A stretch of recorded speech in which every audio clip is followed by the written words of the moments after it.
Good evening and welcome to A Real Point of View. My name is Greg Morgan and I'm the Real Movie Guy. I am joined by my colleague, Mr. Stephen C. He is the man who doesn't pick a bad movie. Our other colleague has a kind of a day off today, and so we'll kind of try to fill you in as best we can on what's going on in film in February. So, Steve, February, think that's a stellar month for film right now? Here in 2019? Um, I gotta say it's a pretty good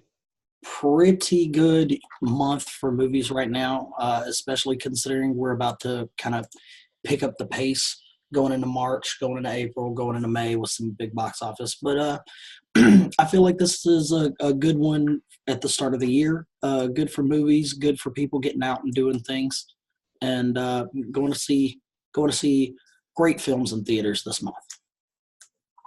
Okay, well let's look at before we look at what the box office tells us, because I know you have some stats there.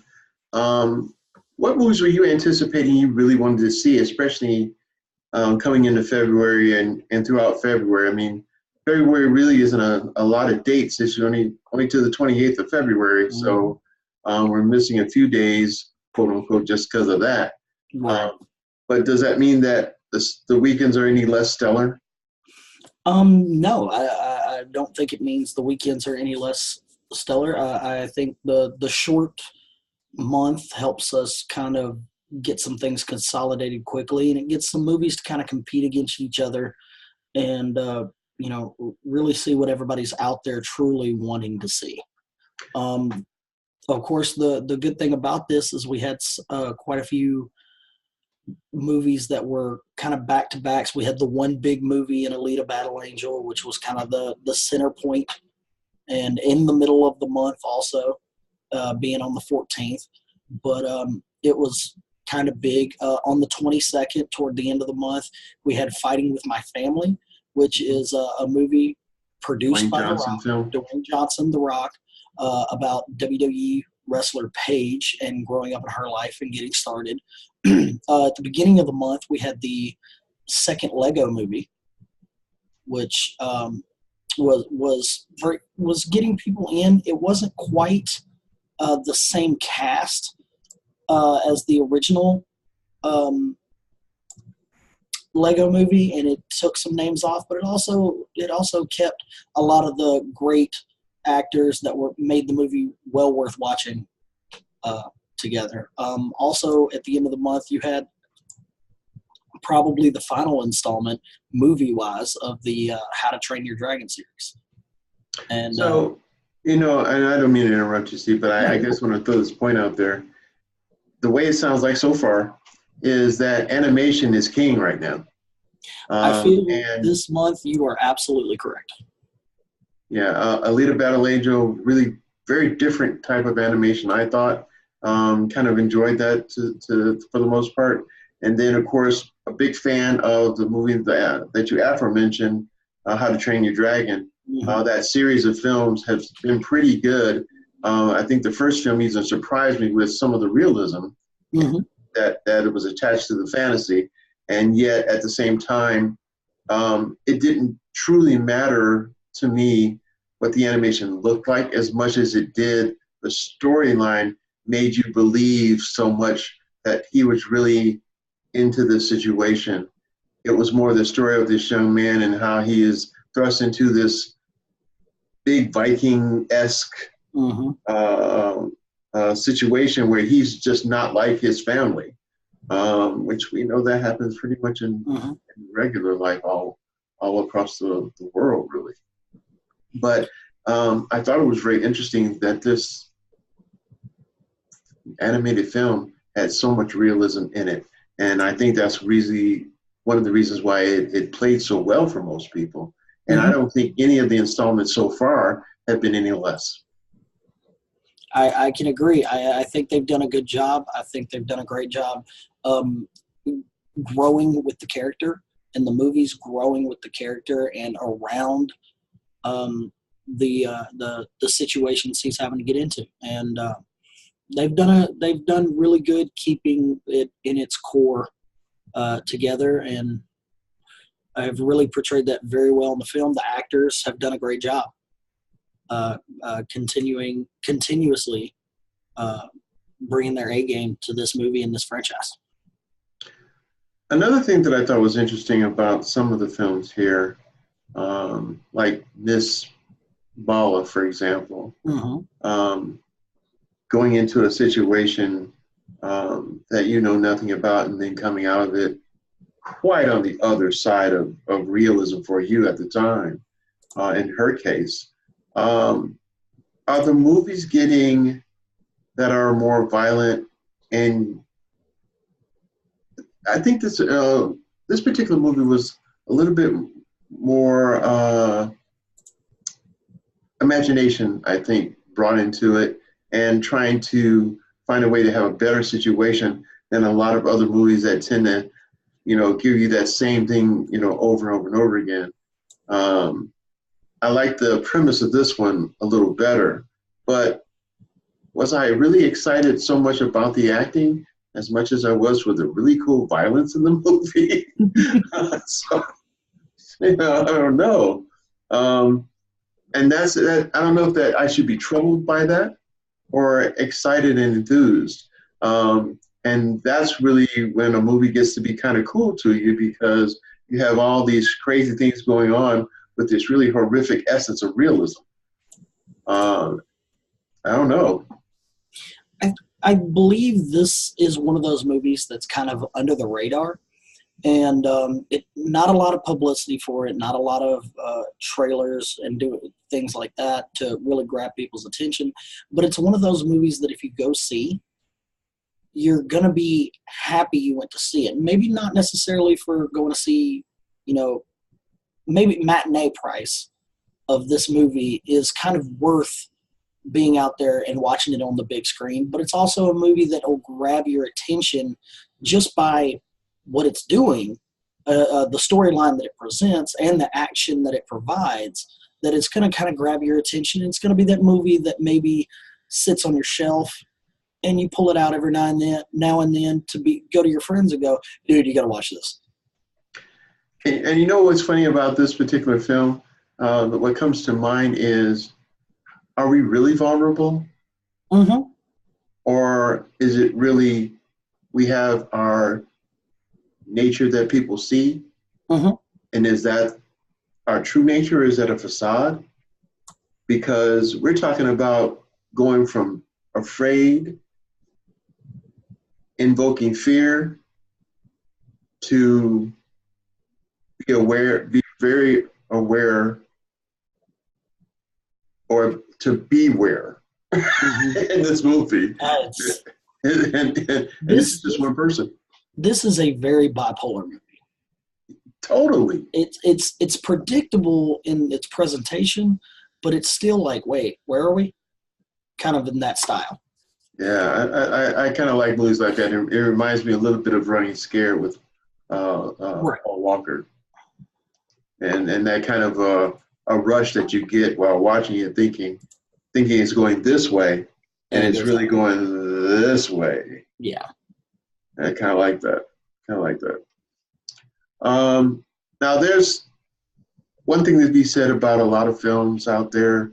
Every month of the year, every decade, every century, whatever it is, we're always looking for, the exciting film, the adventurous film, the thriller, all this stuff. How's comedy doing in February? Comedy really has two movies that stand out. One, the Fighting with My Family movie that we mentioned earlier, with produced by Dwayne "The Rock" Johnson, dealing with Paige's upbringing. There's a lot of comedy in that, in the way they try to get her family life across and get her situation across. They don't want it to be too darker, and not necessarily dark, but more against the main protagonist. But there was difficulty in the transition. Her being British, from British background, coming to America and dealing with things over here. She's a different type of girl compared to what other girls were coming up trying to do wrestling and everything like that. And I feel like the comedy in the movie helps break up kind of the solid atmosphere, the kind of down atmosphere of the movie, and then helps lift it up when it needs to be. The other one that I heard, I didn't go see this movie, but I heard amazing things about it, and I heard it actually generally was funny. Is Isn't It Romantic? It's a rom-com about Rebel Wilson, her character, who she's from the Pitch Perfect movies, Right. that she gets trapped in a romantic comedy, and she's living the romantic comedy. And I think that's one of the things that helps this movie, where we talk about romantic comedies are all the same. They're generic. They tend to run together. It's the same presentation the whole time.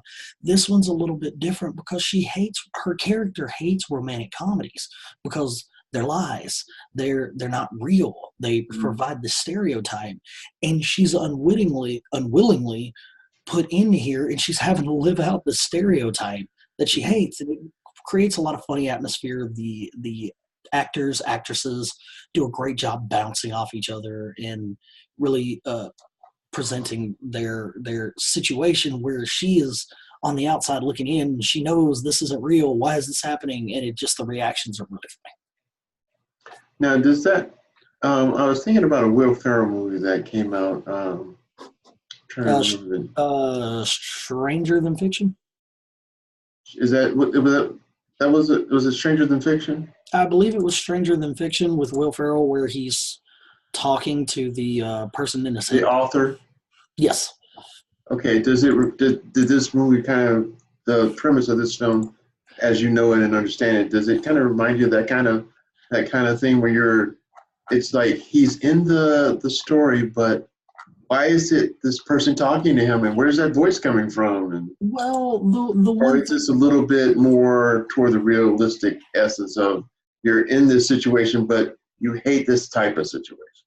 Well, I think it's more toward she's stuck in this, where Will Ferrell's character in Stranger Than Fiction was actually living his real life with that voice in his head. And that was how it was working. And the movie goes deeper than that. But this one's more meant to be comedic, whereas Will Ferrell's was meant to be more real to life. Okay, and speaking of real to life and being stuck in a situation that as you have gone through life, you just hate that kind of thing, and now you're a part of it, and there's nothing you can do to get out of it, which is just, I guess, the comedy and the irony, right? Mm-hmm. What about if you're living a groundhog existence? And the groundhog existence that you're living is, I don't know, really violent. Yeah. And you thought you were done with it. And we find out in February 2019, it's just another extension of the same thing, but now even creepier. Even creepier. This movie does such a great job, in my opinion.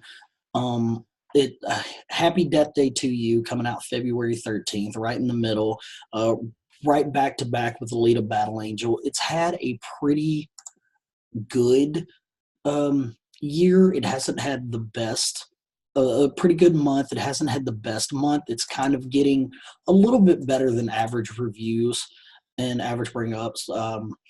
But it does such a great job being funny. It does such a great job being over the top when it needs to be, and understanding what it is. And that's what I really, really like about this movie. And I feel like that's what everybody likes about this movie. It's what's happening. You know what's going to continue to happen, but you want to see it. You really want it to happen. You're like, ooh, when is it going to happen? What's she doing? Why is this going on? And the first movie, which came out, I believe, 2 years ago, did a great job of being very, like you put it when you talked about the movie, very smart in its presentation and its comedy, and not getting too slapsticky or anything like that. I feel like the second movie does a great job doing that, where it creates an alternate version of what she's doing.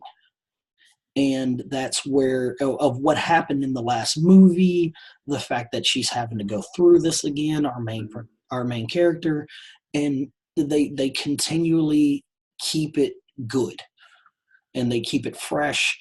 And even though you feel like, haven't we been here before? Every single instance, it's like, no, we have not been here before. Oh, this is great. Oh, this is different.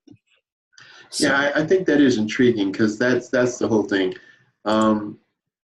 We always talk about varied things and repetitive things, but in the repetition, we have nuance. right. And I think that's clever. That's the clever part of this type of film, and this particular film in general. Every time we go back in time to try to figure out, or she goes back to try to figure out and solve what's happening to her, knowing that she has another chance or feeling like she has another chance, it makes her wiser. It makes her more cunning. It makes her more shrewd. I mean, it does all those things and all the different emotions she's going through. And one of the biggest emotions is she's scared. Yeah. And I think that's really kind of cool how she deals with that fear. And yet at the same time, she goes from being a victim to being a really assertive and interactive in her salvation. Correct. The actress does a phenomenal job, and she appeals to each and every scene, and she plays the emotion that the character is feeling outstandingly. I feel like this is kind of the underrated movie of the month. Yeah, and I think it's just an underrated movie in general. Mm-hmm. And let's be honest, how many times did it take you to tell me about how good this movie was and to get me to see it? It took what, about 2 months? Mm-hmm. And then finally, you sit down, you watch it, and I was like, oh, this is so cool. Mm-hmm. It's just cool. It's just a cool movie. And that's probably a good way to describe it. This is a really cool movie. Mm-hmm. And I think that's what happens in a lot of films. If you don't really hear about it very much, it doesn't get advertised as much. I saw some advertisement early on, but it didn't seem like it lasted very long. And I don't know if that's a budgetary thing. I would assume so. But at the same time, I think you have to be very, very smart or clever in how you're going to promote something and when you're going to release something. Because if you're going to release it half a year later, maybe advertising it too soon is people kind of forget about it if they were intrigued or interested in the first place. And then later on, if it's too close to that movie time, sometimes you get lost in the shuffle because of all the blockbuster movies coming out, and they're getting massive amount of money behind them in order to get the marketing out. So what do we do about marketing a good film if we don't have the budget for it? I don't know. It's kind of a sad scenario, really. I think the thing about marketing a film, that especially if you don't have the budget for it, is you have to really do a great job with what you do have. The one thing that attracted me to the first Happy Death Day movie is when it did its trailer, it gave you the premise. You knew what was going to happen in this movie. You knew like what the plot and the point was at the very beginning. So when you went to the movie, you knew what you were watching. You knew exactly what you were getting into. With Alita Battle Angel, now granted we're dealing with a bigger scale versus Happy Death Day to You. The first trailer, big presentation. Watch this. Watch me. See me. I'm crazy. I'm exciting. The Happy Death Day to You did the same thing. Watch this. Watch this girl watch the crazy things that are happening there. Boom, it gets you exciting. How Do You Train Your Dragon? The presentation of that movie for the trailer. Watch this. Look at these people that you love. Look at this new stuff. And the way you present it. The Lego movie too. Here, look at the cast that's back. Look at this crazy new stuff. And I feel like a lot of smaller movies are failing to let's really bring them in from the start, and then they can really see what the movie's all about. And So presentation, really. So you and I, we scour the internet for this genre that we call film critiques. Mm-hmm. Um, our self-proclaimed film critics online, and trying to find different nuances, different types, different genres, whatever you want to call it. Trying to find that movie that A is going to entertain us, Mm-hmm. entertain the people that we're doing our show to assist, and also at the same time, um, we want things to kind of come to us as opposed to us just truly out there trying to, search to the ends of the earth to try to find something good. So how much does social media really have in us finding these films?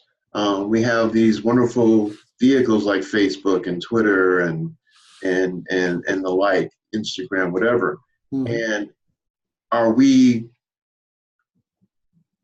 in this new day and age trying to um, find something like this? Is that too much? Shouldn't we just kind of know about it because of all these social uh, uh, platforms that should be helping us find things a lot easier? Or are we still trying to find out, you know, um, how and what's going on, and it's a lot more difficult? I feel it's a lot more difficult to find that small movie. Hugely, like Velvet Buzzsaw, which was a Netflix movie. Mm-hmm. I watched several movies, TV shows, things of that nature on Netflix. Never saw a word about it. And then all of a sudden, boom, it just appears. And it's like, that's not good presentation. Why do I want to see this movie? Of course, Netflix offers you trailers before you start to watch it and things like that. So, you can't. They need to do a great job instead of springing it, of kind of giving you a little bit beforehand. But the social media avenues do a good job based on the people that are trying to get those movies out there. I watch enough different types of movies and belong to enough different types of fan pages when it comes to Facebook that the things that I see scroll across my screen are not always going to be the big movies. I saw Alita Battle Angel trailers everywhere, but it slides in with Cold Pursuit because of one fan page I'm a part of. The Liam Neeson movie was another one. Yeah. And then they just kind of keep rolling from there, and you see things that are kind of under the cuff. It's good to go to YouTube. It's really good to go to YouTube and watch movie trailers, because not only are you going to see the big movie trailers, you're going to see this one trailer and you're going to see a thumbnail and you're going to be like, oh, what's that? And it's a movie that you hadn't heard of, that's not out, that's not being really announced, and it may be the movie that you want to go see. Mm-hmm. So I think social media does a good job, but I think you got to be willing to look at other outlets, not just the main ones, and have multiple avenues in which to receive this information. Other than that, you're not going to get everything that you need to know all of the movies that are out there, and the one that may really grab you and be worth you going to the theater to see, even though it may not be a high-class movie. Yeah, I guess in the past it was sites like Coming Soon, for example. They did a really good job of presenting a myriad of films, not just the ones that everyone was quote unquote anticipating, but also, as you alluded to, like the movies that were lesser in volume of ability to market it more. They found those films and did a good job in presenting those films and trailers and things like that.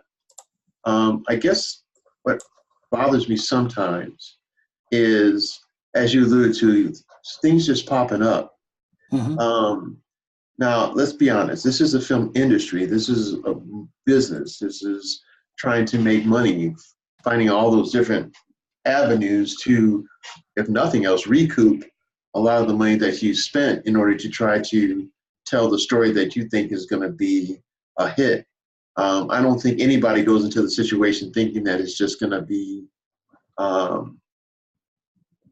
just only an expression of one's storytelling or ability to present something that's a realistic biopic or a documentary. I think at some point, finance and business and money just comes into play, and you want to have a successful film. So if you're not out there trying to market it properly, how's anybody going to see it? Here, my example is something that really threw me a little bit. We were watching and have had conversations on our YouTube channel about the Oscars. Mm-hmm.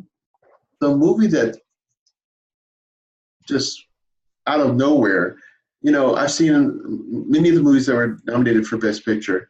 Yeah, I saw trailers. I've seen some of the films, really good films. Enjoyed the films this year. But a movie that just came out of nowhere to me, and I'm going to compare two movies here, so I'll try to be brief, was Roma. Mm-hmm.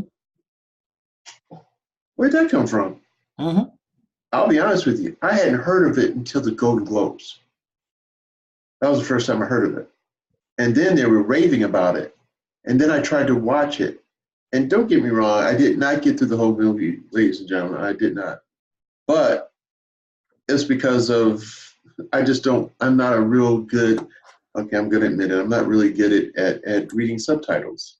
And because I want to watch the visual part of it so much, going back and forth, if I'm not even liking the movie that much, I'm not even going to spend that much time doing it. Yet at the same time, it actually was pretty decent, what I was seeing and hearing and being able to read about. But I got a little bored early on. And this is one of those movies, if it's going to be nominated for the Academy Award, you got to get me over the hump. You know what I'm saying? So that just threw me. But that is the marketing, but yet it seemed like everybody in Hollywood knew it existed. But that is the one thing about the Oscars and things like that is the Oscars. There's certain movies that are fan voted into the Oscars, and I don't mean fan voted by the fact that the fans get a say, by the popularity of the movie that they're putting in the Oscars. Black Panther is a huge example of that. Black Panther is a movie that coming out last year that could not and would not be ignored, and it deserved every bit of recognition that it got, no matter what anybody's critique of the movie was.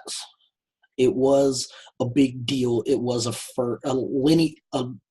litany of firsts for a movie, and they did a great, and it was a good movie, and it deserved. Yeah. Now, also in the same sense, there are movies out there that the Oscars don't care that we like. They don't care that we've seen. They don't care that we've heard of. They don't care that we were going to spend money on. The movie with Daniel Day-Lewis from a couple years ago. There will be no. The Thread. The one where he's the dressmaker. Yeah. It showed. I apologize to the audience out there. That shows you how much I cared about this movie. But this was Daniel Day-Lewis's last hurrah. This was his bird song. Opus, a bird song, whatever it was. This is the last movie that he wanted to make. He wanted to go out on this movie, and that I feel made it Oscar worthy in the eyes of Hollywood, of this great actor who has been amazing through his whole career. Is calling his shot. He's calling his last movie. And we're going to give him the attention that we feel he deserves. Do I feel like that movie was a good movie? No. I have no idea. It never drew my interest. It never gave me a reason to want to see it. It just wasn't up my alley. Have I heard people that really, really, really hugely enjoyed the movie and called it Oscar worthy? Absolutely not. I didn't hear that from a single person. But there are movies like that. And then there are movies that just catch that fire that they're going to roll. And I feel like Roma was the movie that they didn't care if we went to go see. This was a work of art, and this is what we're going to treat it as. And that's where I feel like the Oscars turn that into. Yeah, I think, and I agree. It is the whole essence of the Oscars is the Academy, and the Academy is made up of the actors, directors, on and on and on. It's not made up of us, the fans on the outside. But at some point, even our power as fans, and especially us who critique film, there is something to be said about that too, and that is something that is taken into consideration, but more on the back burner, and I get that. But in going back and comparing Black Panther, for example, it had great marketing from early on. We knew that it was coming out, all that stuff. But then the part of the reason for that wasn't the Academy, it was the fan base. There is such a big fan base for Marvel Universe films. And that helped propel this movie to stardom as a movie, because let's be honest, as far as the Academy was concerned, there wasn't one person they felt was worthy of getting other than behind the scenes type things, but worthy of getting any acting chops type awards. But at the same time, it was a great ensemble cast. Okay, that's great. It was a good movie, don't get me wrong. It's great special effects. It was believable, which is ironic for a fantasy film. Pretty decent storyline. The acting was good enough. But at the same time, it had the power of Disney behind it. It had the power of Marvel behind it. And you and I are Marvel kids. We were comic book kids. So, yeah, it had all of that. Also, all the comic book kids out there, and it didn't matter what age you were ready for this movie, young to older. And we had anticipation for this film way before the marketing caught up with it. But through movies like Roma, movies like The Wife, you don't even hear about these films sometimes. And yet, here's Glenn Close. She did better than Black Panther. She was up for an Academy Award for Best Actress. You know, what? Did anybody even know that movie existed before the Golden Globes? I know I didn't. But at the same time, I know the caliber of actress that Glenn Close is, and I am a fan. I have been a fan for decades.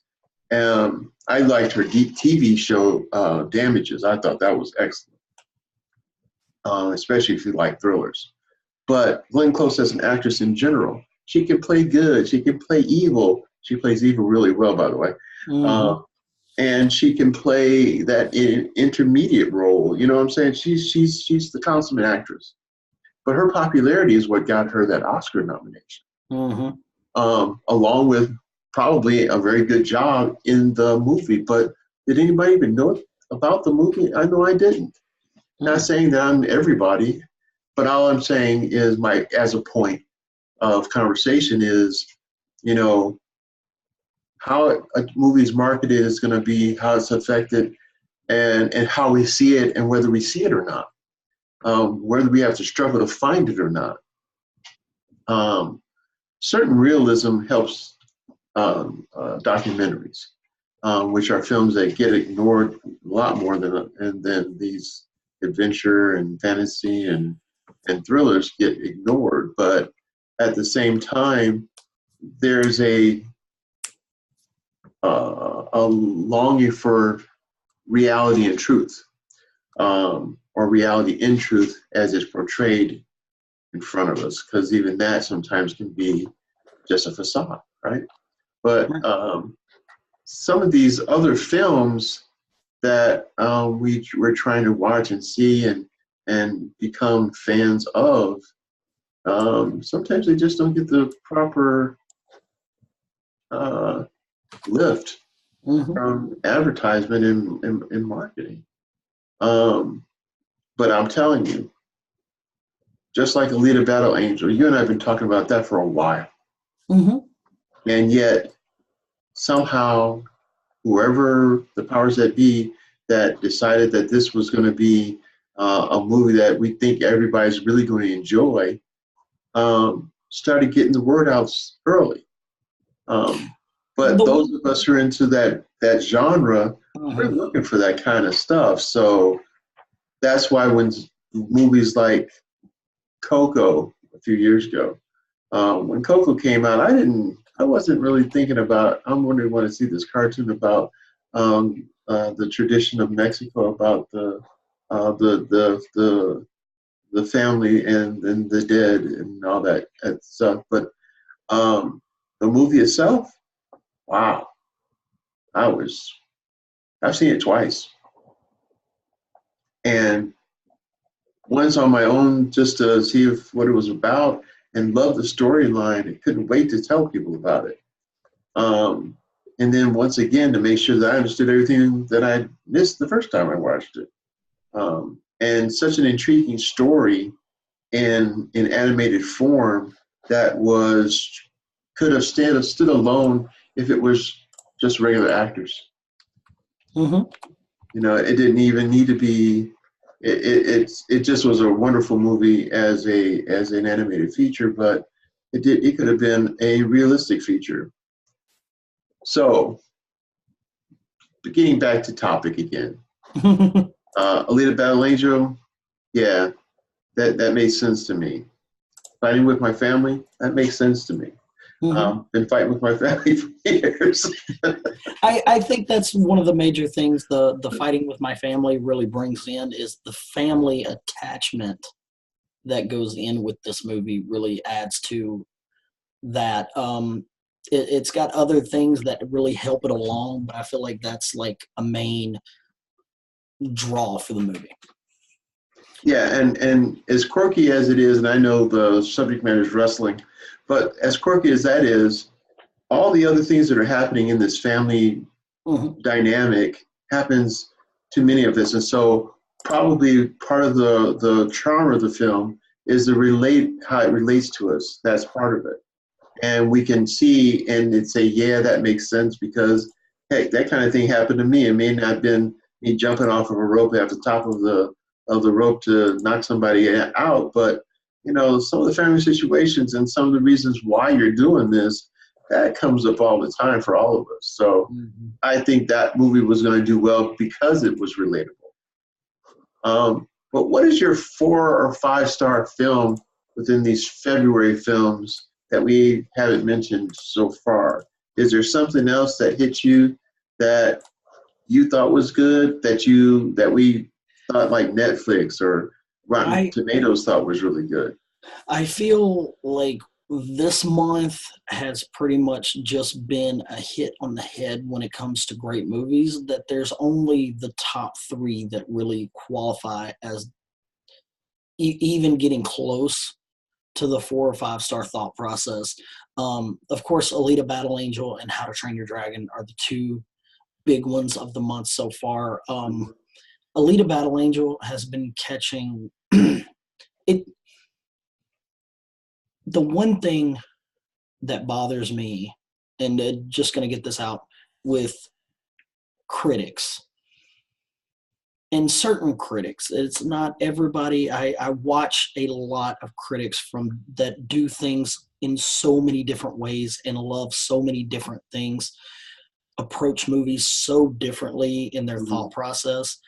But the critics out there that choose to take time to attack movies based on agendas are really bothering me. And Alita Battle Angel is getting a lot of agenda attack. The biggest instant of things that keep going over, and Alita Battle Angel gets talked about a lot, was the same thing with Ghost in the Shell. It's the same thing we've had with other movies that have been of that style, is the whitewashing.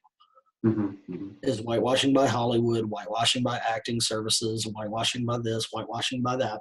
Before you go any further, Steve, for our people who are watching, what does whitewash mean when it relates to film? Whitewashing, when it relates to film, is where you take a film that is of a specific ethnic origin or a character that is ethnically a certain way, and you change that character to be a white male or female, a Caucasian male or female, and you do that with a lot of the cast in the movie, and it takes away some aesthetic, and it takes away some of the authenticity of the movies. And I can agree with certain things, but we're dealing with a genre, and we're dealing with a type that is fantasy. Especially with Alita Battle Angel. There was a lot of problems with Tilda Swinton in the Doctor Strange movie, and the character that she was cast as not being of the background it's supposed to be.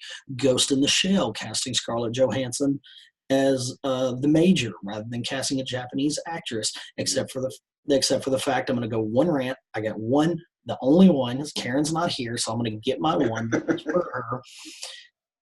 If you go look, she aesthetically does not look Japanese. She is a cyborg. Deal with it. It's kind of it's like the color teal. And it's always been a great thing to me to compare anything that people go far left or far right. The color teal. When you hold it up against blue, it looks green. When you hold it up against green, it looks blue. Mm-hmm. Most people can only see it as green, can only see it as blue. And if it's not one or the other, they don't like it. And they have to go that way. This is a movie that's been getting attacked by the whitewashing thing. But I feel that the presentation of what the people are trying to put forth, if they put forth a good movie, if they put forth a good story, if the acting is solid and it delivers the emotion that you are trying to get out of the scenes, and out of the characters that you're trying, and the evolution of the characters that we're watching from the beginning of the movie to the end of the movie, that, I can look beyond things like that and look at the movie as a whole. That's the only thing I'm going to say about that. But Alita Battle Angel is the movie right now that's killing headlines right with How to Train Your Dragon. Difference between Alita Battle Angel and How to Train Your Dragon is cartoon violence, is CGI animated violence. One's a bit heavier than the other. I feel like there's a lot of parents that are enjoying the movie, such as we, us as being adults are talking about How to Train Your Dragon being a great series and a good series for people to go watch. Also, they don't want their kids to go see quite the violence that Alita Battle Angel presents in that sense. So you would go see How to Train Your Dragon, and I feel like that's why How to Train Your Dragon right now is leading the February box office with a worldwide gross of $385 million, followed closely by Alita Battle Angel with $360. The next one that's pretty close is the Lego Movie at $157. And those are really your top three movies of the month. Those were the three movies that everybody thought, because February is not as jam-packed with the blockbusters, but it's got really good movies. I'm not going to say from top to bottom, but it's got a good top 5 or 6 of what the month holds, and what could bring your attention. Alita Battle Angel, having seen it visually, is amazing, and acting wise is great. The Rosa, what is her name? Rosa, it's right here somewhere. Salazar does an amazing job with the evolution of the character in the voice acting, in the presentation and everything. Christoph, the dedication in this movie. We get a lot of movies that are over the top with budget and pricing, and we're going to throw money at it till it works, and we're going to do rewrites till it works and until we want it and everything. This is a movie. It was supposed to come out, I believe, November of last year. It's coming out. It came out February, so that's a good 4-month push. But also, or 3-month push, or whatever it happens to be. But this is a movie that James Cameron has wanted to make for a while, and this movie goes to show that dedication to what you want, even with a big budget, because we've seen so many movies with big budgets fail and not get the point across and not be exactly what we want it to be. Should I? So sorry about that. I just had to get that out real quick. I apologize. But this is a movie in which dedication really shows. The presentation, the dedication of the actors, the dedication of the director, producers, the Universal 20th Century Fox being right behind it every step of the way, and really James Cameron being the guiding force of this movie. It is a gorgeous, amazingly presented movie, and I believe this is it's a 4 out of 5, almost a 5 out of 5, in my opinion. Okay, I want to just throw this thing in there about having a really good agent in Hollywood is very important.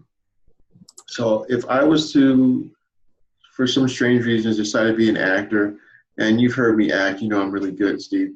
If I decided to be an actor, I think I want Mahershala Ali's agent, because he's like in every movie. He just won an Academy Award. He's also in Alita Battle Angel. I don't know who his agent is, but this guy is working hard. Mm-hmm. The man is putting in work. Done. The man is putting in all of the work. And he's doing – the one good thing is Ali is working with all these people. Yeah. It's not just the fact that he's in all of these movies. He is working with amazing actors, actresses, and directors, and he is, in his young career, right, really pulling in all this knowledge and information from Hollywood elites. Not insane Hollywood elite. Right. But important. Important in a variety of Hollywood elite. He's not being cast with people that are the same. And that's a huge deal. And from what I hear, he goes into everything with an open mind and willing to learn. And then he also is from what I hear, great to work with. Yeah, I've heard that. And really absorbs like a sponge what you're trying to get him to do. And then, really portrays everything that you're trying to get across, but it's him too. He's really putting himself into these roles. And he is a guy that we are going to consistently be talking about 20 years down the road. Yeah. As a phenomenal, great actor who is at the top of the Oscar bill, who is in the big box office movies all the time. An actor like that to me would be like Robert De Niro. Yes. Decade after decade after decade. And not saying every movie he did was great, but so many brilliant films that his name is always constantly being brought up, and he's constant actor, great actor to me, and I can see that. And the great thing is he's not getting tied down to a type. No, he's everywhere. I mean, he is all of the above. He checks all the boxes.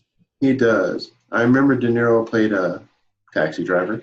Mm-hmm. Really good dad in the midst of gang violence. Mm-hmm. Pretty good boxer. A priest. Yeah, priest. A pretty good boxer. A pretty good boxer. A con man. Mm-hmm. A thief. Mm-hmm. A cop. Mm-hmm. A cop who was a thief? I mean, no. Yeah. All of he's doing a great job getting all of this early. I feel like he's a guy that's going to be able to pick his script soon. Yeah. It's not his. It's his name's at the top of everybody's list. He plays the villain. I can't wait till he plays the hero. I can't wait to see him play the hero. Although the villain gets the best lines, so. Yeah, I guess heroic to some degree, mm-hmm. but what's the word I'm looking for? Not failed, but I can't think of the term. I can't read your mind. I don't know. Yeah, it's basically he might be a good guy, to the situation, but not a good person. Ultimately, like in He's an anti-hero. Yeah, and perfect. Yeah, Yeah. anti-hero in some of the films. I saw him in Luke Cage, and I hated him, but I really loved him. Oh, his acting was on point. That was where I really first saw him. That I thought he had a great future. That role was really a really great character with a lot of depth.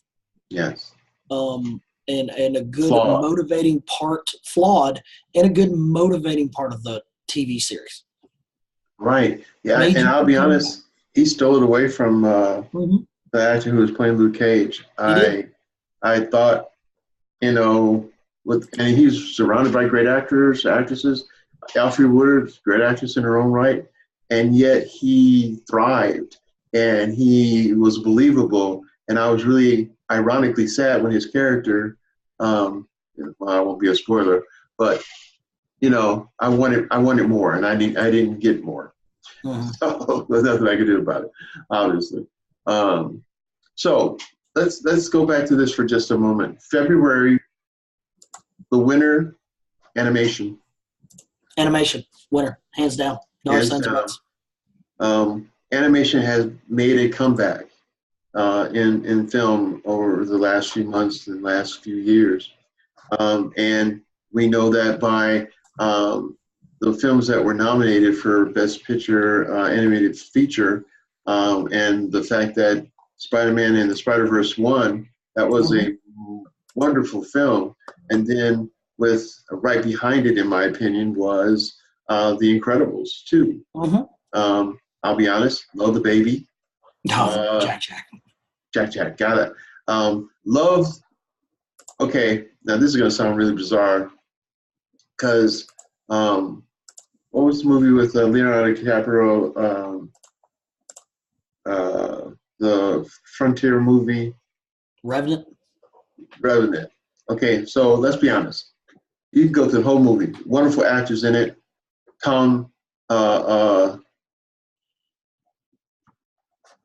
British actor, what's his name? Tom Hardy. Tom Hardy. Leonardo DiCaprio. I mean, there was a lot of wonderful acting, wonderful actors, and really good acting in the film. Let's be honest, the Bear stole the movie. Sadly enough, the Bear should have been up there accepting the award for Best Actor. But I saw the Bear or at least Best Supporting. I saw the Bear in the balcony. He was there. Yeah, no, he was there. They didn't say anything. I mean, he was ready for round 2 also. They gave him a shout out, but that's all he got. I mean, he didn't get the nomination by any means, but I thought that was just a failure as far as the Academy. But looking at The Incredibles, the raccoon, that dude put up a real good fight. And I'm thinking he should have got discouraged early on. And he did not.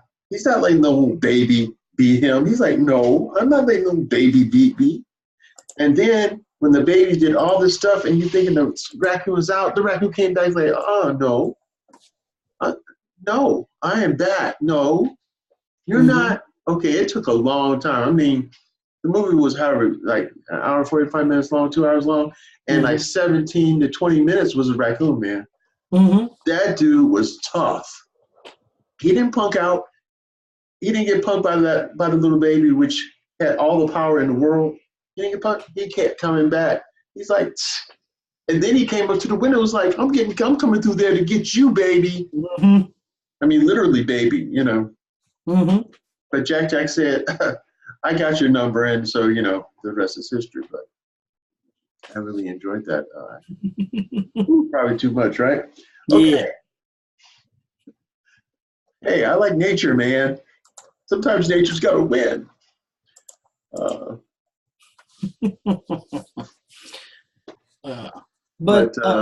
I feel like February was a solid month. It is. So I feel like it was.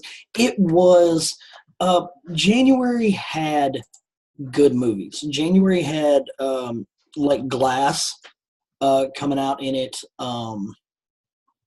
Again, if you like superhero type movies, this is that movie too. Yeah, it had Glass. The Keanu Reeves movie, Replicas. I feel like that's a movie that's a little under the radar. I've seen about half of the movie so far, and it's a different kind of movie. Let me tell you, folks, it's one of those movies that was like, oh, we're going, oh, never mind. And it'll really get there. And I feel like those two were kind of what picked up a lot of the slack in January. I feel like February is a solid month. March is where we're really gonna see some stuff. We've got since we're finishing February, let's go ahead and kind of look forward to March. Of course, Captain Marvel is coming out. Is already out. I will be seeing it this weekend. It's hit or miss. There is a lot of this movie that I have never seen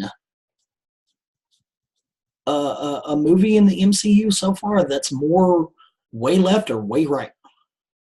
Yeah, but you know what? And I think okay, here's where the controversy comes in. We're kind of talking about it in a way. You know as well as anybody who ever watches any of our podcasts.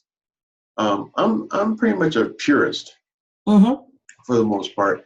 Don't mind if it's a sequel, but when you redo things and change things up, and maybe that's due to my age and all that. And I'll be honest, but I try to be a very open-minded guy. And this is not my Captain Marvel in the sense of what I knew as a child growing up and the comic books that I read. However, I'm open-minded, and I have been in anticipation of this film. Not maybe as much as some other Marvel films, but I still have been in anticipation of this film because Captain Marvel or Marvel was one of the comic books that I read consistently throughout my childhood. Loved the uniform, loved the character.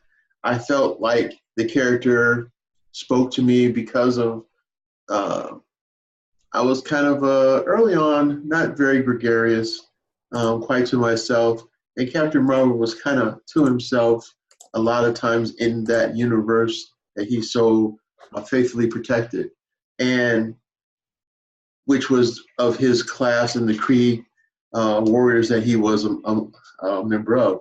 But notice that I kept saying he. So the trend anymore has been changed, and change in the sense of here's a character that I grew up with, and if you go and see the comic books, and I'm not even going to tell you how much they cost back then, but you go back to the history of this particular character in the comic books, and we have changed gender. And now we are seeing Captain Marvel through different eyes. And I'll be honest, I've been pretty much a purist, but I've been looking forward to this movie.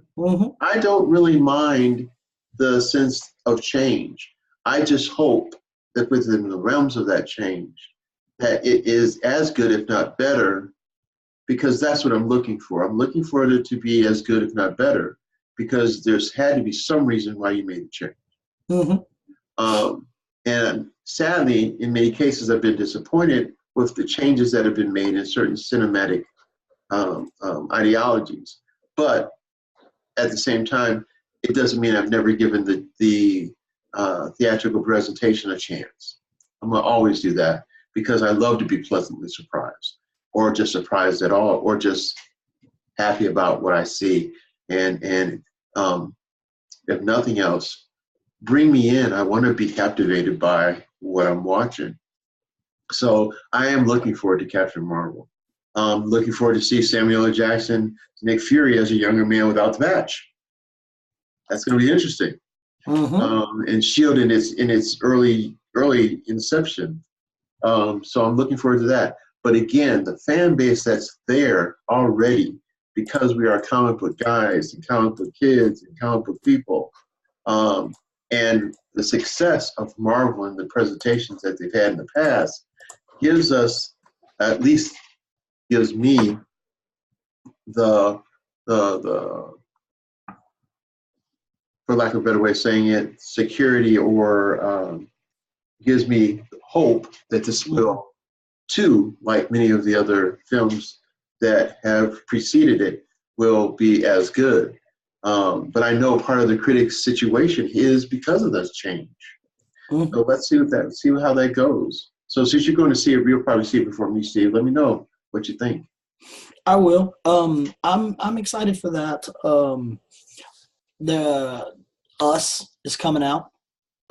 Jordan Peele. Jordan Peele. Yeah, Jordan Peele's new horror thriller movie. He gave us Get Out. He won an award for it, an Oscar, and this is his second trek into it, and I feel like it's even more crazier than the first. We also have Dumbo, one of the kind of first real Disney's crack into this movie or into this year with the classic Disney movies being redone, and it's got a fairly good cast too. We've Colin Farrell, Michael Keaton, Danny DeVito, Eva Green, Nico Parker.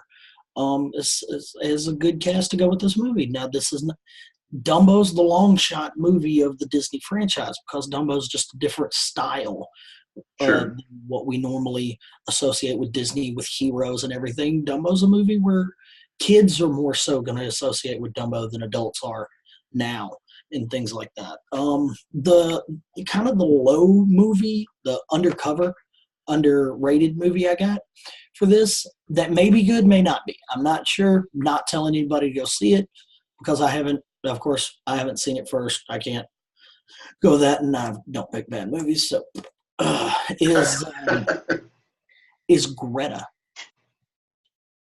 It's Chloe Grace Moritz. It's Mika Monroe.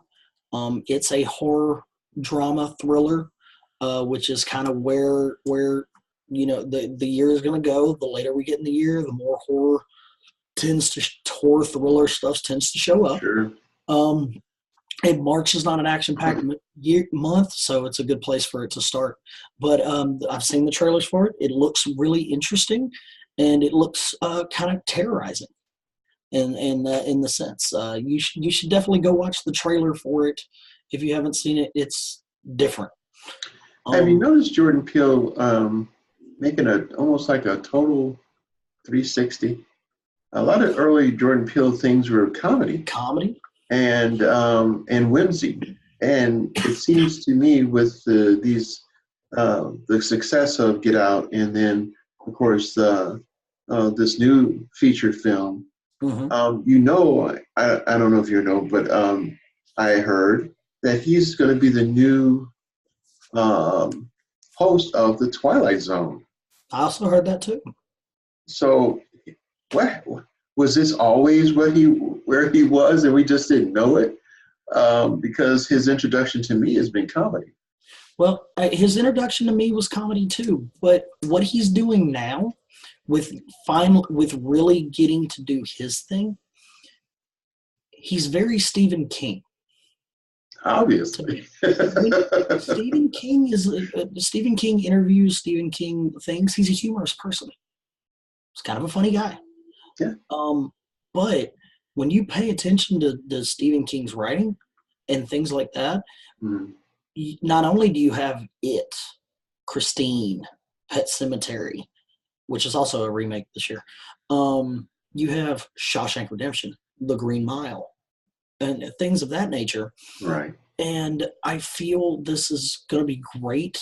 This is great for Jordan Peele because to be able to do great things in a genre that's pretty much dying when it comes to big movies. Horror thriller genre is slowly fading away from big limelight.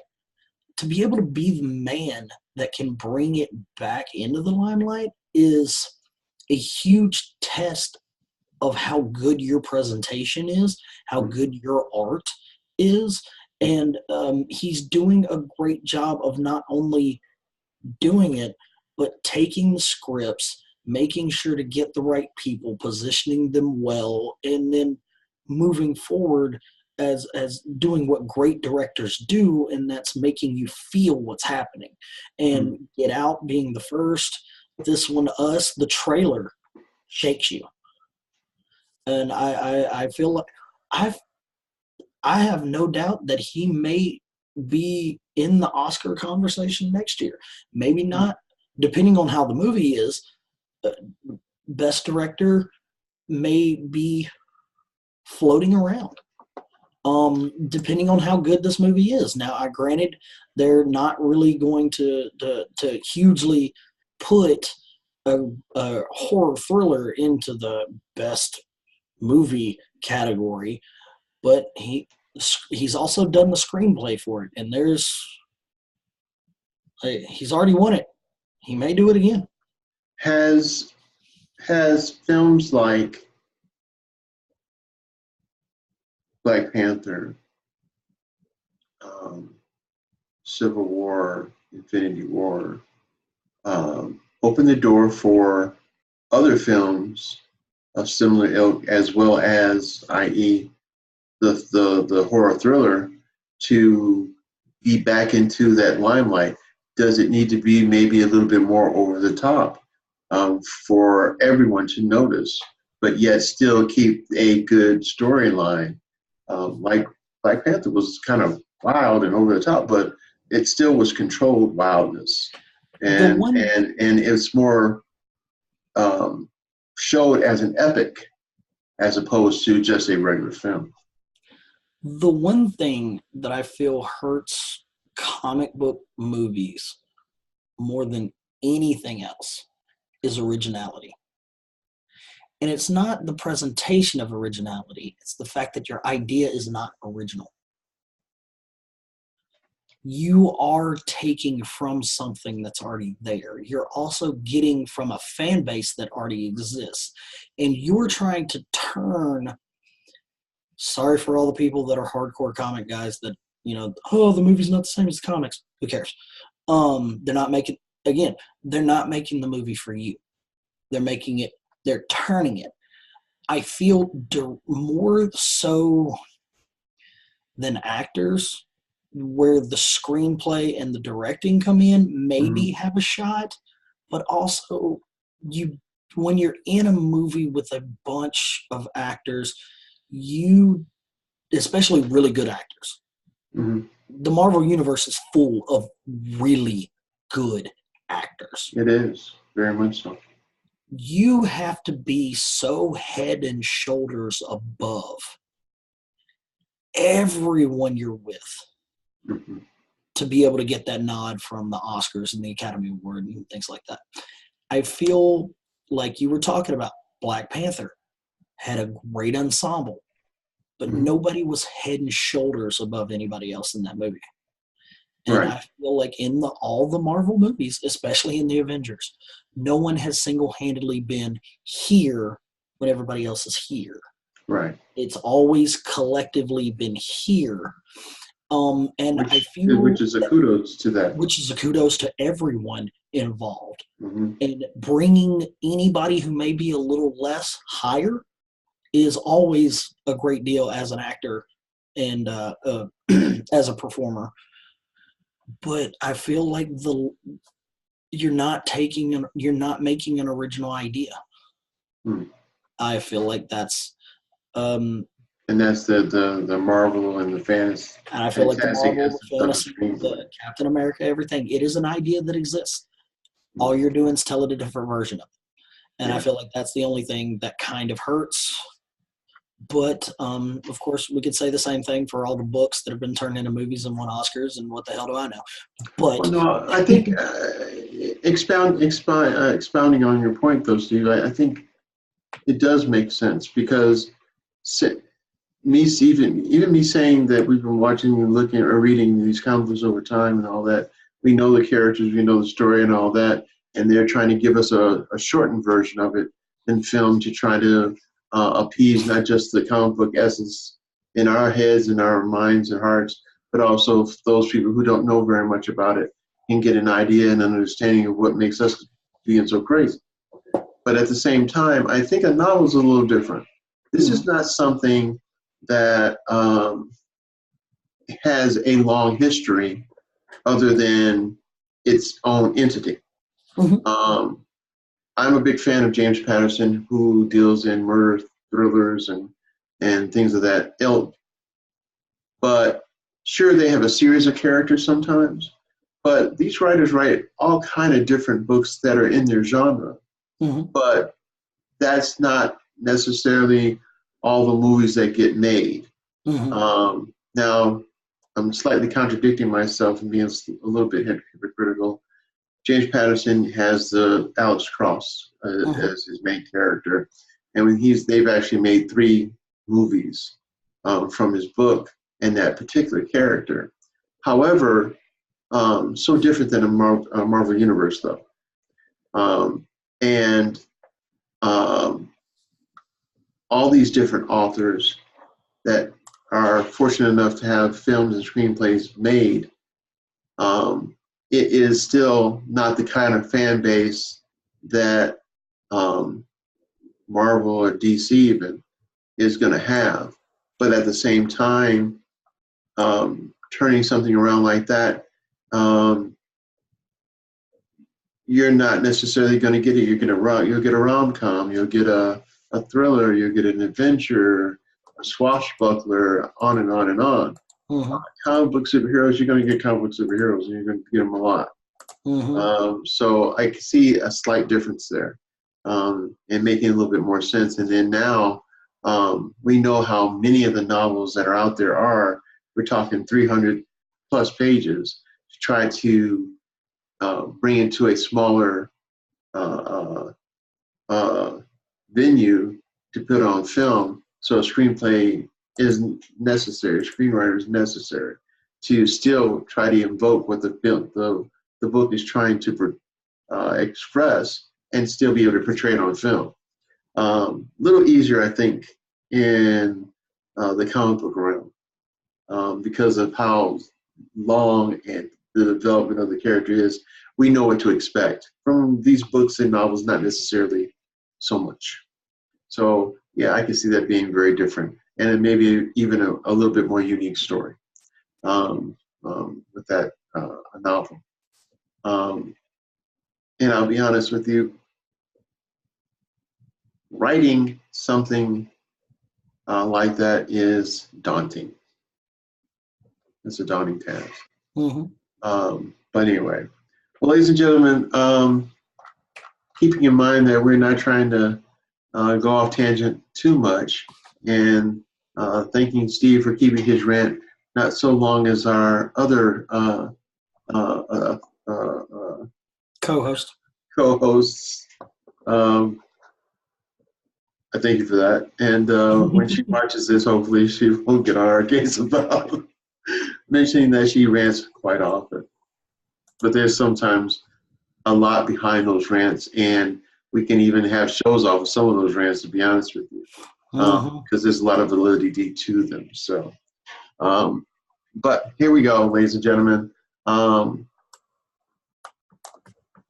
If you were to, very briefly, Steve, say which one of these films you really would want the viewers to watch, which one would it be?